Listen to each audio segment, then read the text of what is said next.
The pace of artificial intelligence is blistering right now. It isn't science fiction anymore. AI is basically your coworker. If you ignore what's under the hood, you're flying blind. Yeah, totally blind. Yeah. You really need to know how it operates. The magic fades fast when you realize it's just mechanics. Welcome to this deep dive. Today, we're exploring something very special for you. We have the Essential 2026 AI Concepts Handbook. Our mission is simple. We want to strip away the intimidation factor. Exactly. You don't need a math degree for this. You just need to understand how machines actually think and act. We're going to unpack 10 foundational concepts today, step by step. We want to turn you from a passive user into someone who controls the technology. Okay, let's unpack this. Let's do it. It all starts at the central brain. Right. We hear the term everywhere now. Large language models, or LLMs. Things like Claude or Gemini. They are the core engine powering everything. An LLM is a model that guesses the next word based on vast data. That is the fundamental mechanism. But they don't actually understand the world, do they? We just project human intelligence onto them. We do, but it's essentially a highly complex guessing game. The AI just predicts the most likely next word. It does this after reading billions of pages of human text. It's like a brilliant student who's read every book. Yeah. The handbook has a genuinely fascinating example of this. You ask the AI to explain a Python for loop. Right, and you ask it to explain it to a complete beginner, someone who knows absolutely nothing about code. Yes. The AI doesn't just give you a textbook definition. It uses an analogy of people waiting in line. They are waiting to buy milk tea. It's such a beautifully human way to explain cold logic. It really is. It takes the abstract concept of iteration and grounds it in everyday life. It's seen millions of code examples before. It's also seen millions of stories about lines in cafes, so it pieces together a highly relatable explanation. How does guessing next words look like actual logic? Predicting billions of words accurately creates the illusion of human reasoning. 2-sec silence. So, if the engine is just predicting words, how does it actually consume the text we feed it? That brings us to how AI reads.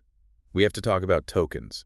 Tokens are small chunks of words used to process and bill AI text. It doesn't read letter by letter. No. A short word is usually just one token. A very long word might be broken into 3 or 4 tokens. And this matters because you pay for the AI per token. You do. Keeping your prompts brief saves you real money. It's kind of the currency of the AI world. But tokens aren't just about cost, they also tie directly into memory. Exactly. This is the context window, the strict short-term memory limit for a single AI conversation. It's like a person's working memory. Yes. If you dump a massive novel into the chat, the window fills up. Once it hits that limit, it starts forgetting the beginning of the conversation. Why do long projects with AI suddenly derail? The AI's short-term memory fills up, causing it to forget early instructions. Memory limits explain a lot, but a conversation is inherently passive. What happens when we want the AI to actually do the work for us? This is where we move from passive chatbots to active workers, AI agents. Agents are programs that autonomously plan and execute multi-step digital tasks. The distinction here is incredibly important. It changes everything. A regular chatbot just gives you a recipe. It lists the steps you need to take. But an agent actually cooks the meal. Right, exactly. Say you want to book a flight to New York. A chatbot tells you how to navigate a travel website. It might even suggest some dates for you. Sure, but an agent goes to the site itself.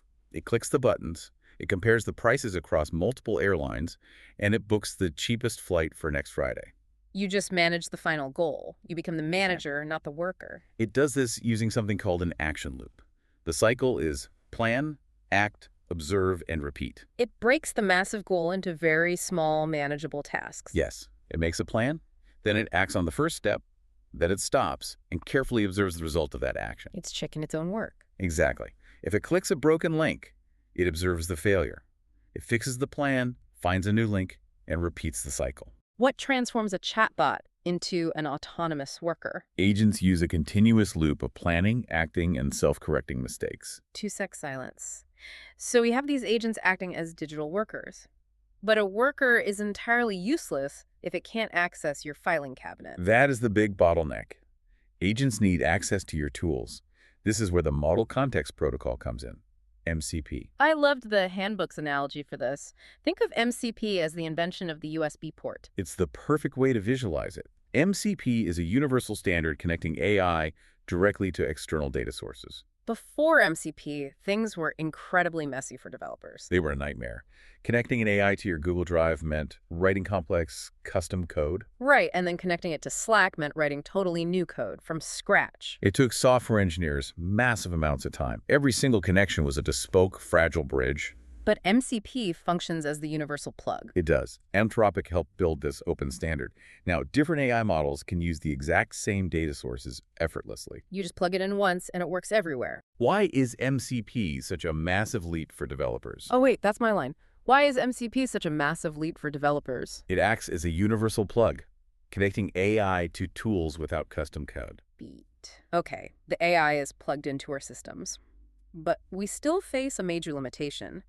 The AI only knows what it learned during its initial training. Yeah, its knowledge has a strict cutoff date. If a crucial financial report came out this morning, the AI is completely blind to it. And if it doesn't know the answer, it tends to guess. Which leads to hallucinations. It wants to please you, so it confidently makes things up. This introduces Retrieval Augmented Generation. We call it RG. Fetching relevant documents first, so the AI bases answers on facts. It's exactly like letting a student bring reference books into a highly difficult exam. It doesn't have to memorize everything anymore. Right. It retrieves your specific documents first. Then it generates the final answer based strictly on those files. It firmly anchors the AI in reality. It stops the AI from lying to you. Exactly. And it uses vector databases to do this instantly. A vector database is a system searching information by mathematical meaning, not exact keywords. This part blew my mind. If you search a normal database for the word car, It only looks for those exact three letters, C-A-R. but a vector database understands the actual concept. Yes. It finds documents mentioning automobile or transportation or vehicle. It plots these concepts mathematically in space to find deep relationships. How exactly does RAG prevent the AI from hallucinating? It forces the AI to base its answers strictly on retrieved, verified documents. 2 sec silence. I understand using RAG to feed the AI a factual financial report, but what if I want the AI to stop writing like a chipper customer service rep? This is where people get confused. RAG is for facts. Fine-tuning is for style and habits. Fine-tuning is training a model on specific examples to change its conversational style. Right. You're changing the behavior of the model itself. Maybe you want it to sound like a seasoned professional lawyer. You definitely don't want it sounding like a teenager texting their friends. Exactly. Or maybe you need it to format data properly for other software, like forcing it to output strictly in JSON format. You don't have to build a new model for this. No. You use small, exceptionally high-quality data. You don't train a massive brain from scratch. That would cost millions of dollars. Instead, you just feed it a few hundred of your own best emails. It acts like a finishing school for the AI. It learns your specific habits and cadence. Yes, it copies your exact energy and phrasing. It's surprisingly cheap, but yields very impressive personalized results. If RAG gives the AI facts, what is fine-tuning for? Fine-tuning teaches the AI specific professional habits, formats, and conversational styles. Beat. This brings us to a concept that feels highly personal. Context engineering. This goes way beyond just writing a clever prompt. It's a completely different mindset. I have a confession here. I still wrestle with prompt drift myself. We all do. It's so easy to lose control of the chat.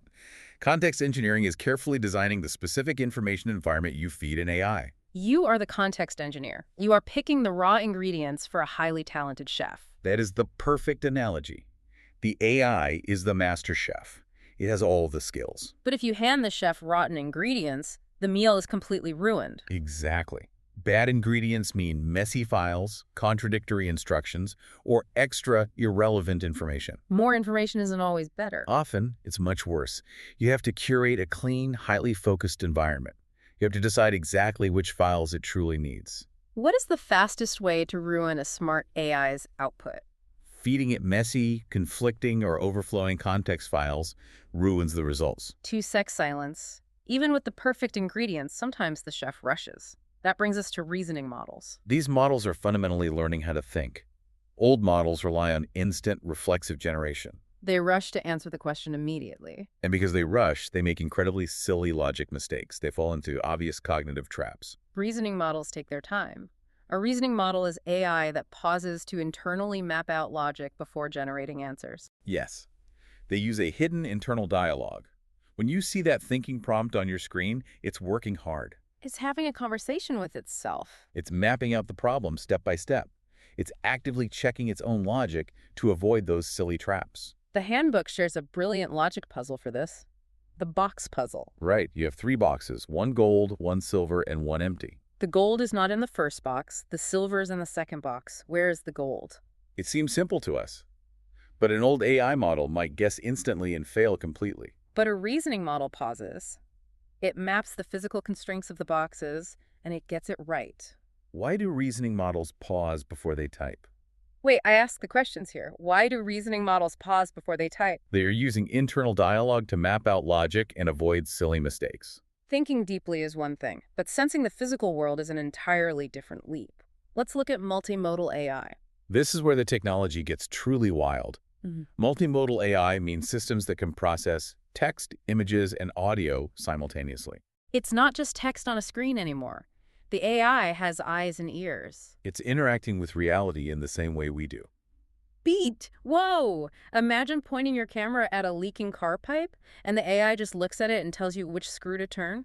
It's an incredible shift. The physical world becomes a prompt.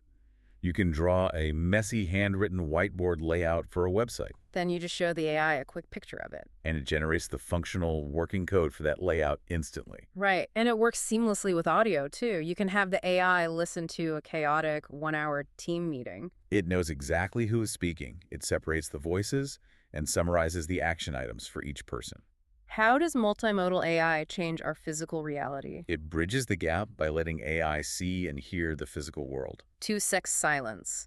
Processing all those different senses must require a staggering amount of brain power. It does. And that brings us to the final concept, mixture of experts, or MoE.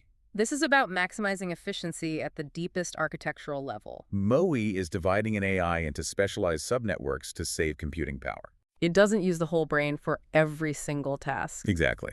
The AI brain is divided into specialized expert groups. So there is a dedicated math expert hidden inside the model. There might be a coding expert or a translation expert, too. Right. When you ask a simple math question, only the math expert wakes up to answer it.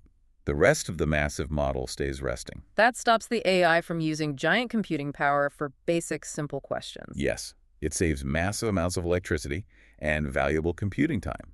Models like Mistral and DeepSeek use this heavily. It makes everything much faster and drastically cheaper to run. Why divide the AI into specialized expert groups? I'm just going to claim that question. Why divide the AI into specialized expert groups? It drastically speeds up response times and saves massive amounts of computing energy. Beep, beep. Okay, we're going to take a really quick break. Mid-roll sponsor, read placeholder. Welcome back. We have covered a staggering amount of ground today.